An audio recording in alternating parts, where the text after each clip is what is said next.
So, good evening, everyone. This is our lecture. We're going to start talking about archetypal characters. Today, we're only going to get through the good guys, the ones that are on the light side of the spectrum. Um, this is not an end-all, be-all of all characters.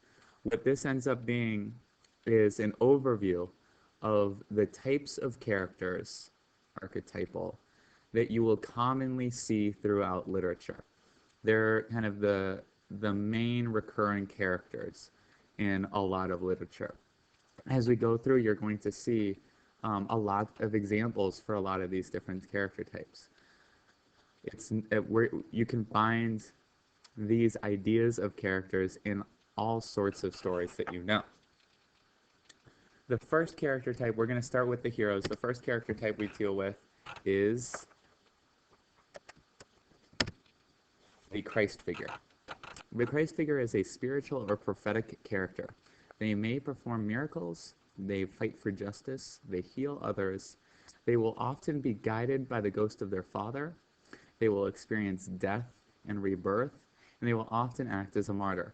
Now, one of the things that you see is the character doesn't have to do all of these things. Sometimes they will fight for justice and act like a martyr. Sometimes they will heal others and be guided by the ghost of the father. It doesn't have to do everything all the time. But this is kind of the outline of what you see with the Christ figure. Christ figures that we see, and we'll talk about plenty of others throughout the school year. Christ figures that are easy to talk about. Luke Skywalker, guided by the ghost of his father, fights for justice, seems to perform miracles. Harry Potter, spoiler alert, but then Simon from Lord of the Flies. Simon from Lord of the Flies serves as a good example, though, of how this is twisted. In the end, spoiler alert, Simon dies, but his death doesn't result in anything good. It's an opportunity for good to come about, but they kind of lose that opportunity. The Christ figure kind of is, again, a framework that a lot of characters can fit around. Frequently used character is the everyman. The everyman is an ordinary individual with whom the audience can very easily relate. They are devoid of any definitive marks of individuality. Somehow, they still succeed in achieving greatness, even if they do so anonymously. This is a kind of a favorite in fiction today, in the idea of, hey, I could be like that guy. Oh, that guy's only a chemistry teacher that's gotten really sick. Oh, that's just, I don't know, a police officer from Alabama. Oh, that's just whatever. They kind of get thrown into a situation where they have to become the hero. There's nothing about them that should be anything different from anyone else, but when they're put in this situation, they end up becoming great. Even if after the situation has kind of played out its course, they go back to that anonymity. I have Jim Halpert and the narrator of Fight Club as examples. The narrator of Fight Club is just a really quick, easy example. Now, obviously, you shouldn't see that movie or read that book until you're 18. But the narrator of Fight Club isn't even given a name. He is the protagonist of the book. But at no point in the book do you learn what his real name is. And I think that kind of shows us the idea of the everyman, and that you put anybody in that role and they fit. Now we have the tragic hero, and you should immediately see that vocab word there. But the tragic hero is a noble character. They're good, but they make some error in judgment. That error in judgment, combined with some fatal flaw, most often this is hubris, that will lead to the character to tragedy. The downfall is his own fault and as a result of free choice. So by downfall in literature, you should kind of start figuring out that downfall means death. The thing is, the difference between a tragic hero and a Christ figure, they die freely of their choice to save others. The tragic hero has to die because of a mistake that they made, right? The best example of a tragic hero, now he doesn't have to face death, he is kind of brought down a ton of pegs in society, but the famous example is Odysseus from the Odyssey. He has just this enormous sense of pride. He is the epitome of someone with a sense of hubris. And that gets him to the point where he has to return to his own kingdom masquerading as a beggar so that he can kind of fall back into the good graces. His fall from grace does not help anybody else, but it's a result of everything that Odysseus did in his attempt to get home. Next one is the Byronic hero. I'm fine if you know it as the Byronic hero, but really the way we should talk about it in class is the anti-hero. Anti-hero is just a little bit more general of a term that kind of allows you to get away with things. Byronic hero is a flawed character. They have a strong sense of arrogance. They have a high level of intelligence or perception. They have the ability to adapt. They have a troubled past. They are sophisticated, charismatic, sexually attractive, cynical, but self-destructive.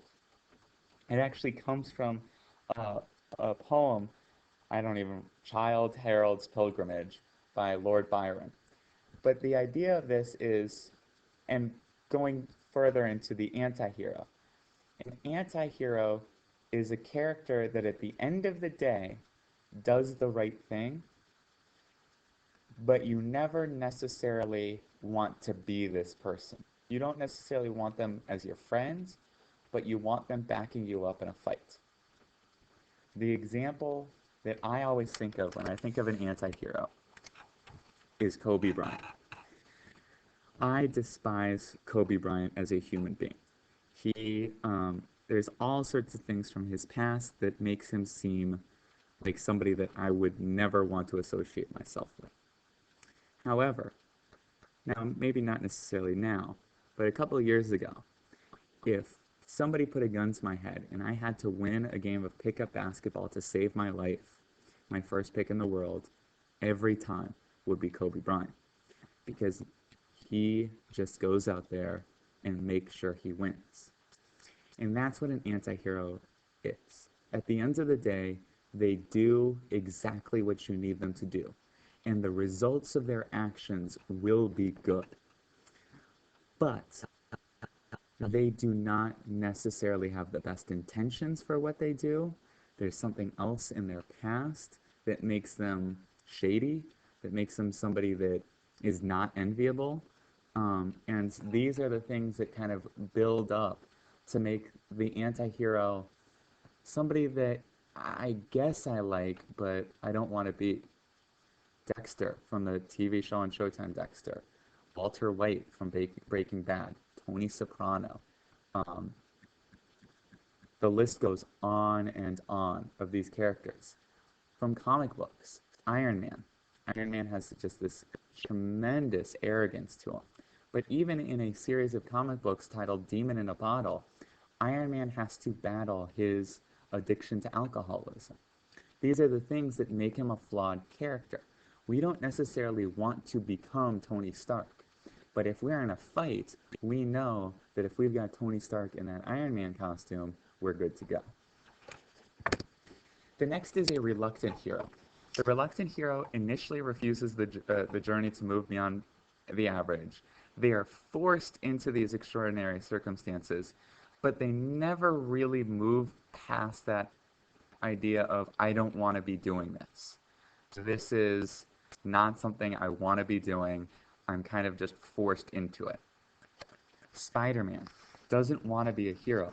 When Spider-Man starts, he wants to use his superpowers to make money. It is through tragic, extraordinary circumstances that forces Spider-Man into being the hero he is.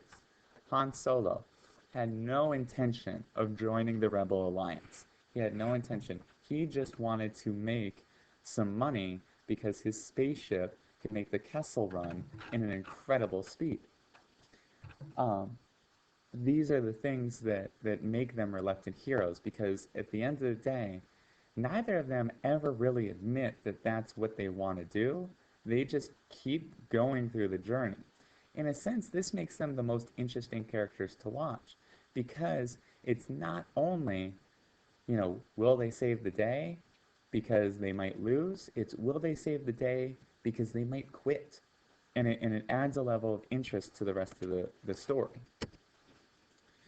Now, there's also the young person from the provinces.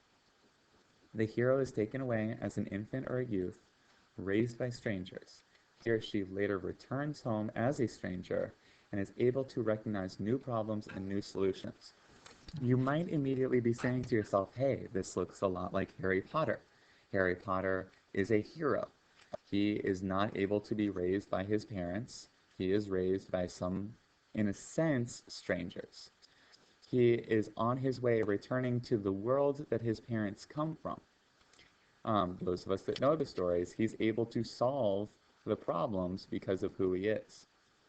The reason why I'm not convinced that Harry Potter is a young person from the province, the idea of the young person from the provinces is because they have this understanding of the way things are in another place. They use that knowledge that none of their other peers have. They use that to solve the problems of the day. Harry, throughout the series, doesn't seem to use his muggle background as what will save him and save the society he lives in. He just happens to be from a muggle world. If Harry were to use his muggle reasoning and his muggle guile in order to solve problems and get through problems, what we see from Hermione at different times in the series, and later on in this book in particular, that's when there's a demonstration of young person from the provinces. But a young person from the province is not just somebody who is raised by somebody other than their parents. It's that different early life that makes them something spectacular. That reminds me, now is a good time to mention that the answer to number 2 today will be M&Ms. M&Ms is the answer to number 2. Moving on, there are the initiates. Initiates are the characters that one day will evolve into heroes. This is before they begin any training to go on the quest. They might have passed that first threshold that we talked about with Campbell, but they're not really on their way to becoming a hero. This is their very innocent stage. They're really building up to something that will come later on. There are the mentors. These are the teachers or counselors that serve the initiate. They're sometimes the role model and serve as a mother or a father figure. They teach the example of the skills necessary to survive as they become a hero. When we talked about the supernatural aid and the supernatural mentor, this is very much that connection. This is where we see Obi-Wan, Yoda, Gandalf the Grey, Dumbledore. This is where we see all of those characters. And they have to act as that mother or father figure carrying them, especially when the villain, which we'll talk about later, assumes a dark father figure. The last two that I've got to talk about briefly, I only have a little bit over a minute left, is the hunting group of companions and the loyal retainers. There's one nuanced difference between these two. The hunting group of companions, they are the group as one hero, and the loyal retainers are the sidekicks to the hero. So if you think about Ron, Harry, and Hermione as the single hero, that gestalt, to use a vocab word, as the hero, then that's a hunting group of companions. This is the Fellowship of the Ring. This is a group like that. If, on the other hand, you think that Frodo is the hero, that Harry is the hero, and that Ron and Hermione are sidekicks, that Sam, that all of the guys from the Fellowship of the Ring, those are just sidekicks, then those would be known as loyal retainers. All right, I'm backing up to my 15-minute time limit here on YouTube. Make sure you go to myportal to take the 4-question quiz, including what are your questions. Yeah, there should be plenty of questions, so thank you for watching.